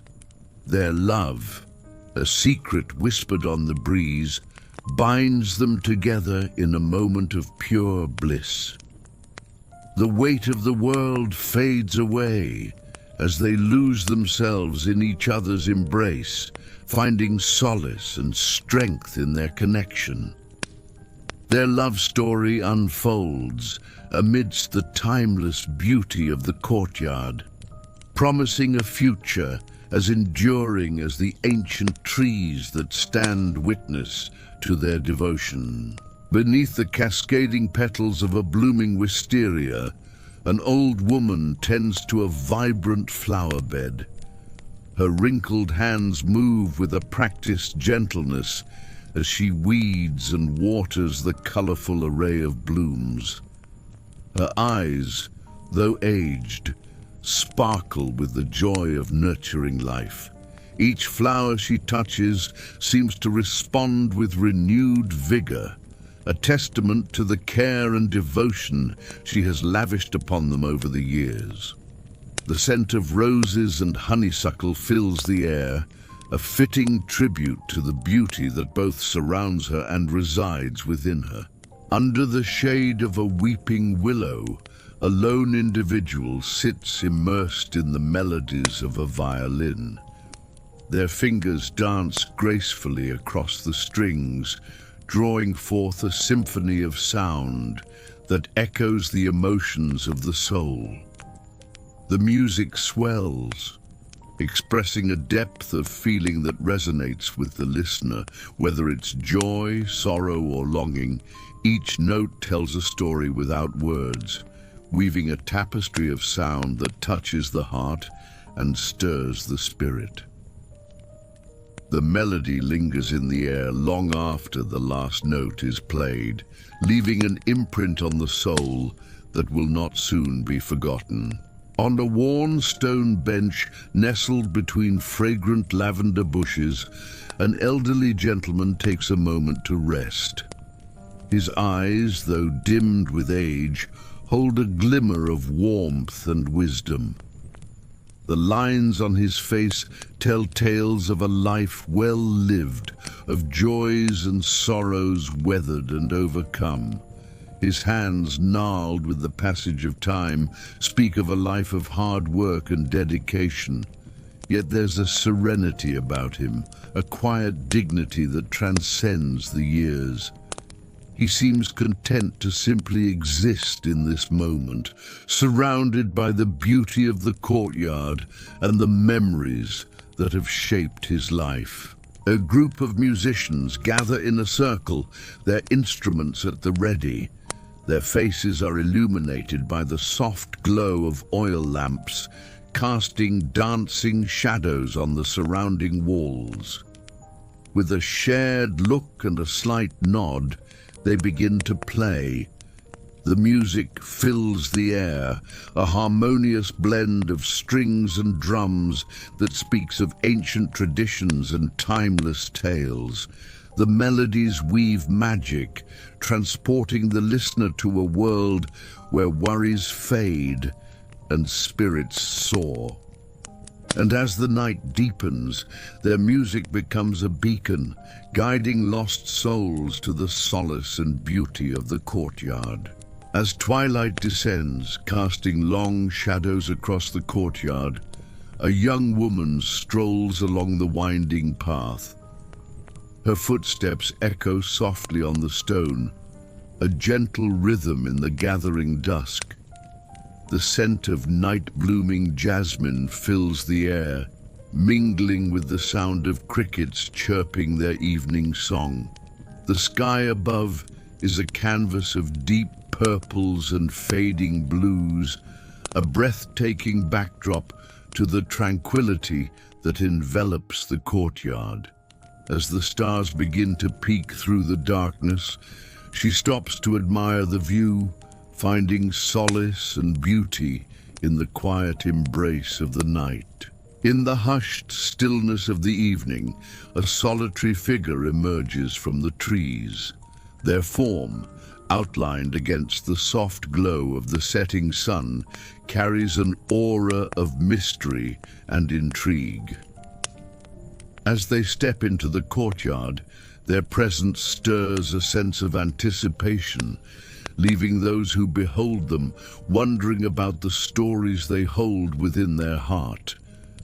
With measured steps, they begin to explore the labyrinth of paths and hidden nooks, each turn revealing new vistas of tranquility and beauty. In this secluded corner of the world, amidst the gentle murmur of the fountain and the fragrance of blooming flowers, allow the tranquility of the courtyard to envelop you, washing away the stress and worries of the day. Lose yourself in the beauty that surrounds you, whether in the intricate patterns of a spider's web glistening with morning dew, or the vibrant colors of a butterfly fluttering amidst the blooms, whispering tales of seasons past and promises of new beginnings. Within the heart of the courtyard, where ancient trees stand as silent sentinels and the air hums with the melody of nature, there exists a gazebo draped in climbing roses. This enchanting structure beckons visitors to step inside and discover a realm of tranquility and wonder. Upon entering, one is immediately enveloped by an atmosphere of serene beauty. Soft beams of sunlight filter through the intertwining branches, painting intricate patterns on the stone floor. The air is perfumed with the sweet fragrance of blooming roses, mingling with the gentle melody of birdsong. As you venture deeper into this idyllic sanctuary, your gaze is drawn to a weathered stone table adorned with a single flickering candle. Its soft glow illuminates a worn, leather-bound book resting on the table. Intrigued, you approach and open the book, revealing pages filled with handwritten poems and sketches of the courtyard's enchanting landscapes. Each page whispers tales of love, loss, and the passage of time, inviting you to become a part of this living tapestry of emotions. In this secluded haven, amidst the murmur of the fountain and the rustling leaves, the gazebo stands as a testament to the enduring power of nature and the human spirit. It is a place where hearts find solace, dreams take flight, and the boundaries of imagination are forever blurred. And so our journey through the cozy courtyard comes to an end. We hope you found solace and beauty within these tranquil walls, a respite from the world outside. If you too have a story or memory to share, please write it in the comments below. Your words may just weave new chapters in the tapestry of the cozy courtyard, enriching the experience for others seeking comfort and quiet contemplation. Thank you for joining us. May the peace you found here linger in your heart, reminding you that amidst life's chaos, tranquility. As twilight deepens, a family gathers at the village shrine, their faces lit by flickering oil lamps. The mother lays fresh bread and lotus flowers at the feet of the goddess Bastet. The father chants a prayer, his voice low and steady, while a child watches, eyes wide with wonder. The priestess scatters petals and burns incense, the fragrant smoke curling toward the heavens. In this quiet moment, the family feels the presence of the gods, their blessings a gentle touch in the gathering night. I've always loved stories like these. I mean, who wouldn't? They're filled with adventure, magic and intrigue, taking us to lands both familiar and strange. We meet unforgettable characters along the way, each with their own unique perspective on the world. But there's more to these stories than meets the eye. You see, stories have the power to shape our understanding of the world around us. They can challenge our assumptions, broaden our perspectives, and inspire us to be better versions of ourselves. And that's why we're so excited to embark on this journey with you and explore the rich tapestry of human experience through the magic of storytelling. From ancient myths to modern tales, we'll dive into stories that have stood the test of time and those that are just waiting to be discovered. So join us and let your imagination run wild. Who knows what wonders and wisdom we'll find together. Now let's get started. Welcome to our channel, the place where we come together to celebrate the magic of stories. Each week we'll bring you a new myth from one of the many cultures around the world. Today we travel to Egypt. It is dusk in a small village nestled amidst the rolling hills and lush fields of ancient Egypt. The sun dips below the horizon, painting the sky in hues of orange and purple as people make their way home after a long day's work. The streets are alive with the sounds of laughter and chatter as families reunite, sharing stories of their day over baskets of fresh fruit and loaves of warm bread. The scent of spices and herbs fills the air, mingling with the sweet fragrance of jasmine and lotus that blooms heavy on the evening breeze. In the heart of the village stands a modest shrine dedicated to Bast, the beloved goddess of cats, home, and family. As the first rays of twilight begin to fall, a family makes their way to the shrine, their steps purposeful yet slow. A young girl named Nefertiti, no older than 7, skips ahead, her eyes sparkling with anticipation. Behind her walk her parents, Akhenaten and Neferneferu, their faces etched with the wisdom and warmth that comes with years of shared laughter and tears. They approach the shrine and kneel before it, their heads bowed in reverence. Before them, the statue of Bastet, the cat goddess, gazes serenely ahead, her green eyes gleaming with otherworldly wisdom.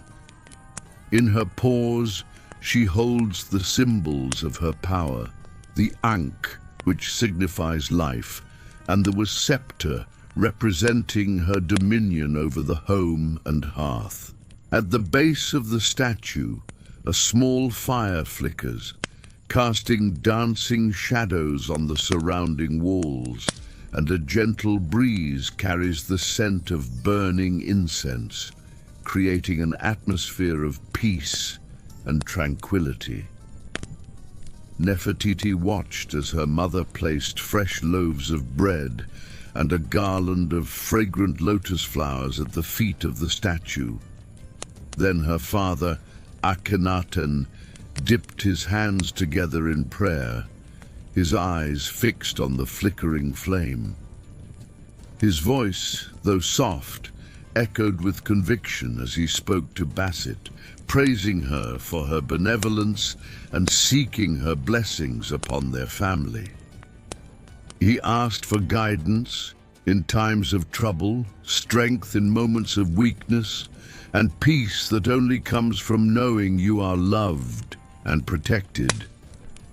His words were simple, heartfelt, carrying the weight of 1,000 unspoken prayers. Nefertiti listened intently, her gaze moving from her father to the goddess and back again. She didn't understand all of her father's words, but she could feel the love and devotion that shone through every syllable. To her, the evening ritual was like a comforting lullaby. The world grew dark and scary. There was always light to be found in the love of family and the grace of the gods. As Akhenaten finished his prayer, a tall, slender woman stepped forward. She wore the traditional garments of a priestess, her white linen dress flowing around her like water and a red striped apron tied at her waist. Her head was shaved, save for a neat line of black kohl that accentuated her almond-shaped eyes.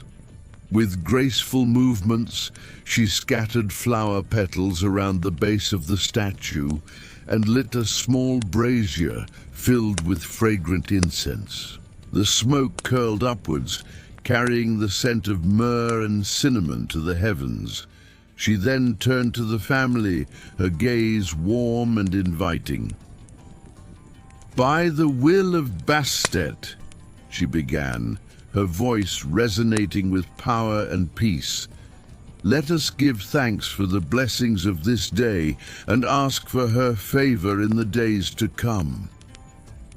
Together they recited prayers, not of desperation, but of gratitude.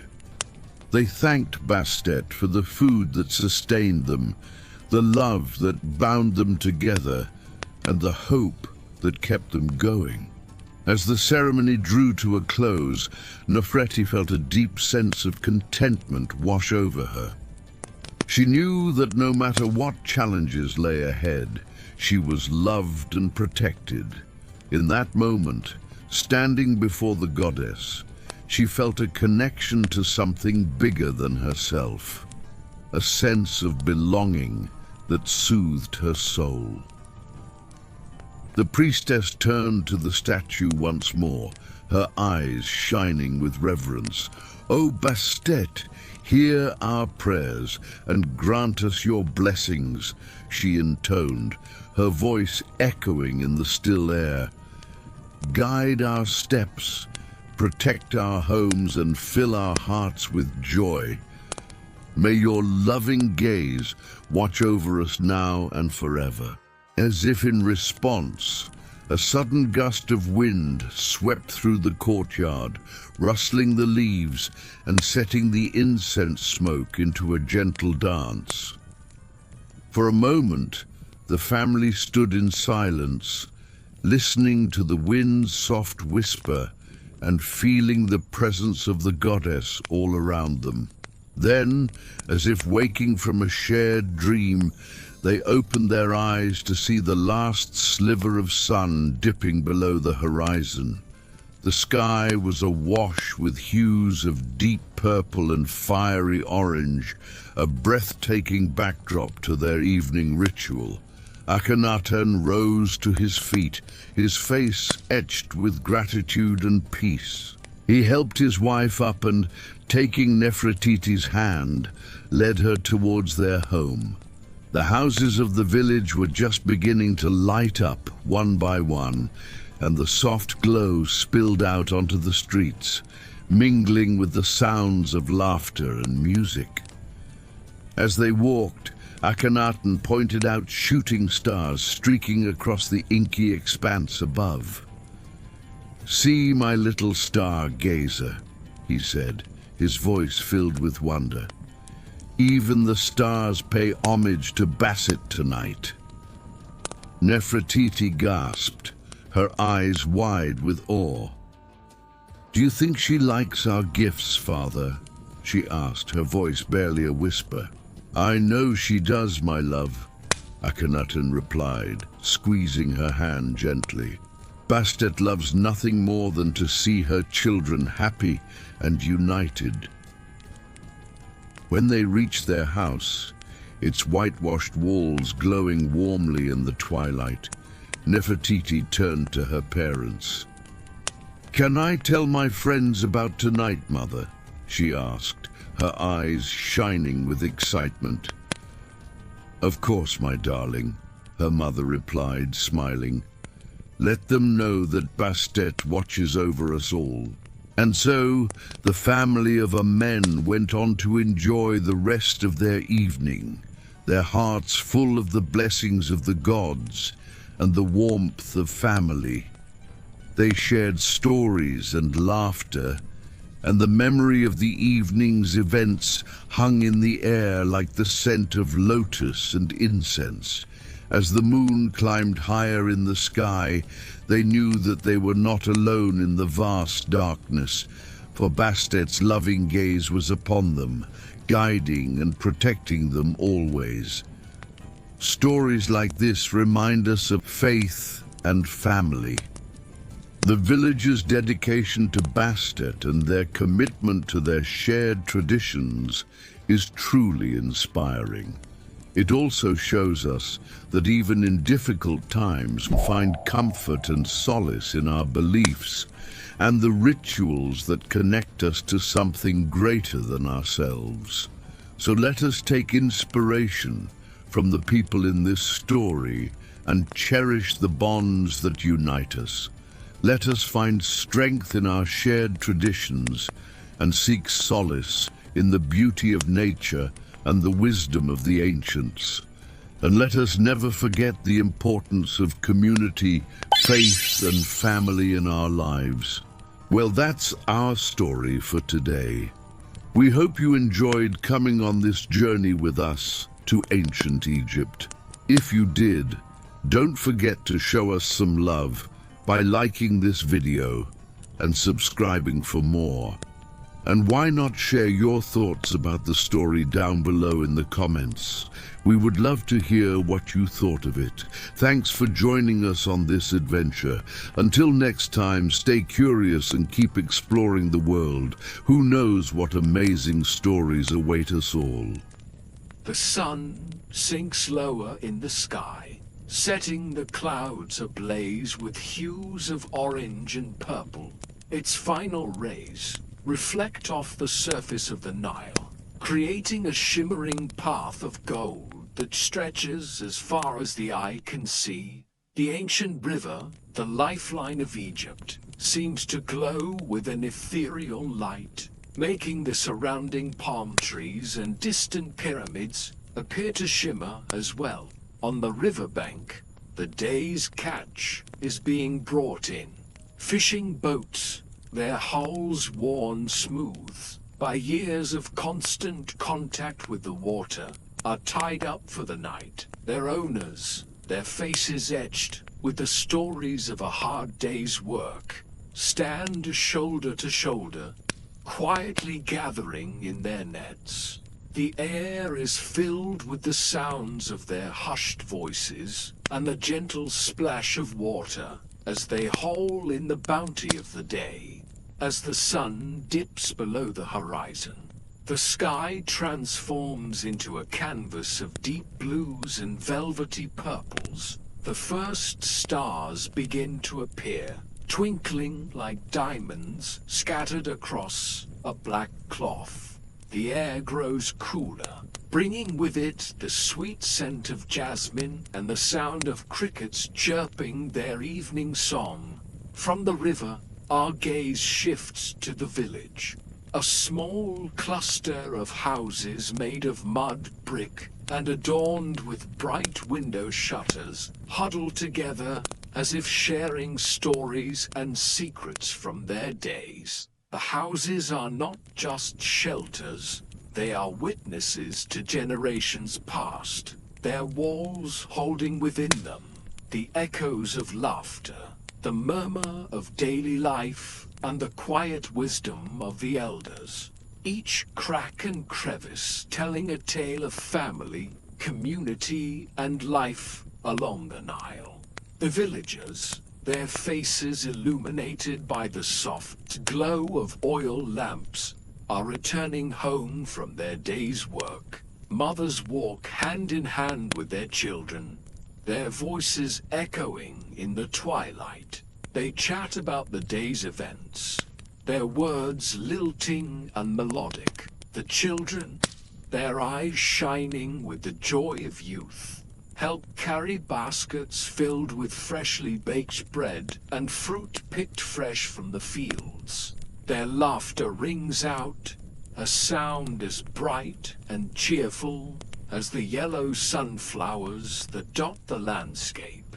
The men, their bodies weary but their spirits high, gather around small fires outside their homes.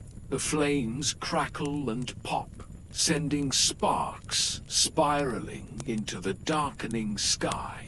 As the fire catches more fuel, it grows, sending off comforting waves of heat. Around the fire, the men relax, their voices deepening the night with conversation. They speak of the day's catch or the latest village news, their words mingling with the scent of wood smoke and the distant sound of a goat bleating. In the heart of the village, a group of elder men sit in the shade of one of the larger homes. Their bodies, withered and lined, are a testament to a life well lived. Their eyes, however, sparkle with youth, their gazes sharp and their voices strong as they share stories of days gone by. Their voices weave tales of ancient traditions, heroic feats, and the wisdom gained over a lifetime of living by the Nile. These stories, passed down through generations, ensure that the spirit of their culture remains vibrant and alive. As the men speak, a young boy sits at their feet, his eyes wide with wonder. He hangs on every word, eager to absorb the knowledge and experiences of his elders. The boy, representing the future generation, serves as a reminder of the continuity of their culture and the importance of preserving their heritage. Inside one of the homes, a woman kneels beside a low table. Her nimble fingers fly, weaving intricate patterns on a piece of cloth. The rhythmic clatter of her loom fills the room, a soothing melody that has echoed through the ages. The loom, a symbol of her dedication and skill, stands proudly in the corner, its wooden frame sturdy and unwavering.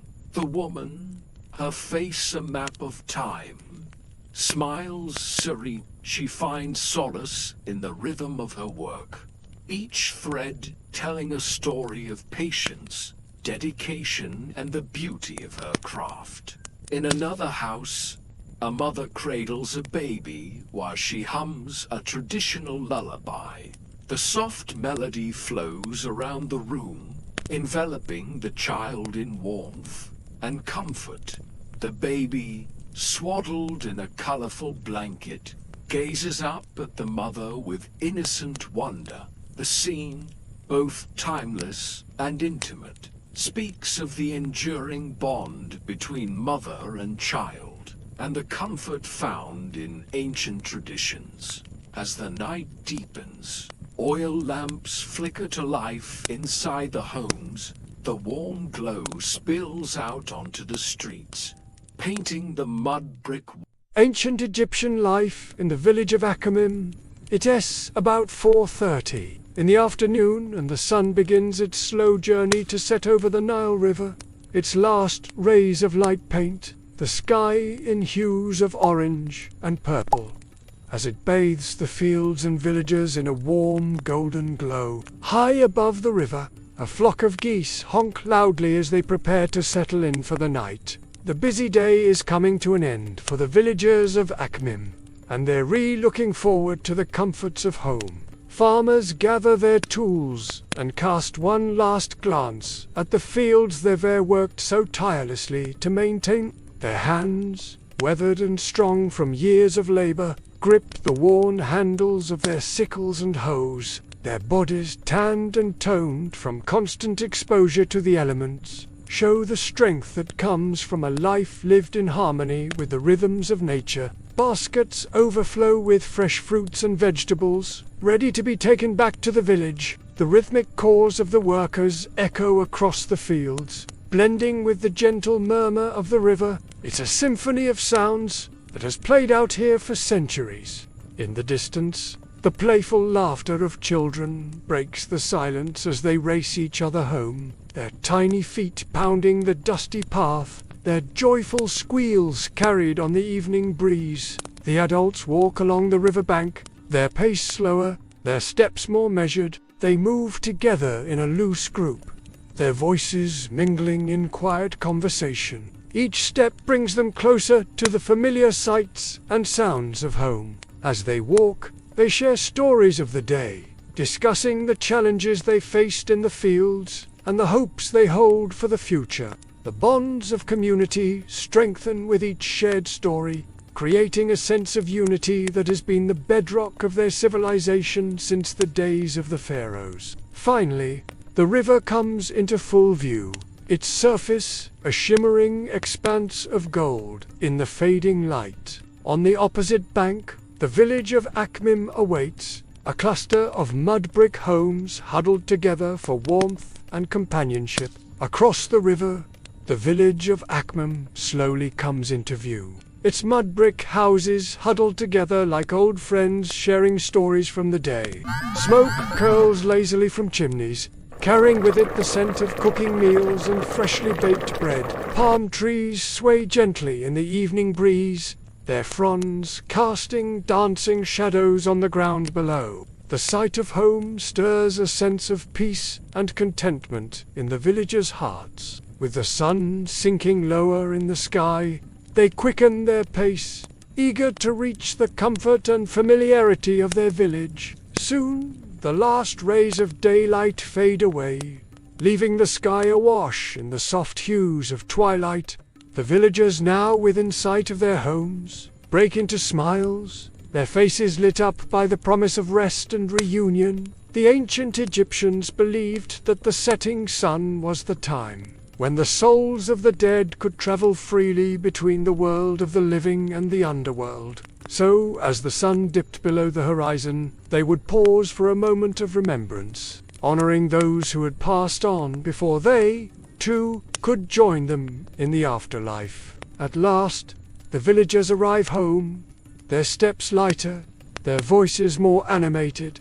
They greet each other with warm smiles and affectionate embraces, sharing news of the day and expressing gratitude for its passing. The men help the women unload their baskets, their strong arms carefully taking the freshly picked produce. The children, their laughter echoing in the twilight, run ahead, eager to show off their treasures to their parents. The courtyard of each house becomes a hive of activity as families reunite, their laughter and chatter mingling with the sounds of the village settling into the evening. Inside a modest mud brick home, a fire crackles merrily in the central courtyard, casting flickering shadows on the walls. The room is simple yet inviting. with furniture made of wood and stone. The main table, a low platform made of flat stones, sits in the center, surrounded by stools and mats for seating. The walls are adorned with paintings depicting scenes from daily life, including images of the family's ancestors, whom they believe are watching over them. The roof is made of reeds and palm leaves, offering shade during the scorching days and protection from the elements. Despite its simplicity, the house is filled with the warmth of family and the promise of a peaceful night. A mother bustles about the courtyard, preparing the evening meal while her husband and children help gather firewood and water. Their movements are practiced and efficient, born from years of living together in harmony. The father, his face lined with the wisdom of age, kneels beside the fire, tending to the flames with practiced hands. His wife, her eyes sparkling with warmth,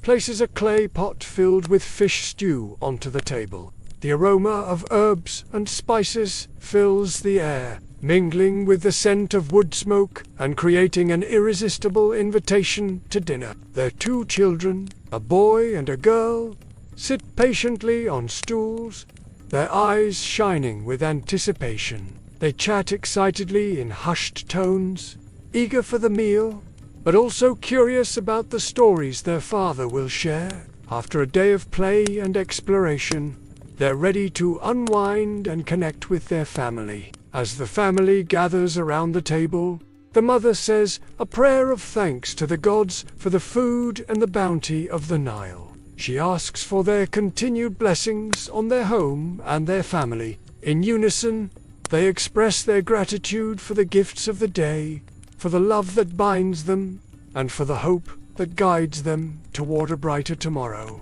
This moment of unity and gratitude strengthens their bond and reminds them of the values that have sustained them for generations. Outside, the sounds of the village drift in through the open windows, creating a soothing backdrop to their evening. The rhythmic croaking of frogs from the nearby river, the distant strum of a lute, and the soft murmur of voices engaged in lively conversations blend together in a peaceful harmony. The smell of roasting meats and freshly baked bread from neighboring houses wafts through the air, mingling with the fragrance of blooming papyrus flowers and the sweet scent of dates. The symphony of sounds and smells creates a comforting atmosphere that envelops the family in the heart of their vibrant community. As the meal comes to an end, the father begins to tell stories of his youth, of daring adventures and ancient traditions that have been passed down through generations. His voice, seasoned with the wisdom of years, captures the children's attention. They lean in close, their eyes wide with wonder, as he paints vivid pictures of a time long past. The mother listens intently, her gaze soft and far away, as if she, too, is journeying back in time with her husband. The flickering firelight dances in her eyes, reflecting not only the warmth of the flames, but also the warmth of shared memories and enduring love. When the stories end and the fire begins to dwindle, the family prepares for bed. The children, their bellies full of food and tailies, yawn and stretch, their eyelids growing heavy with sleep. They bid their parents a whispered good night before retreating to their red mats, their dreams filled with adventures sparked by their father's stories. The parents, their day complete, exchange a tired but contented smile.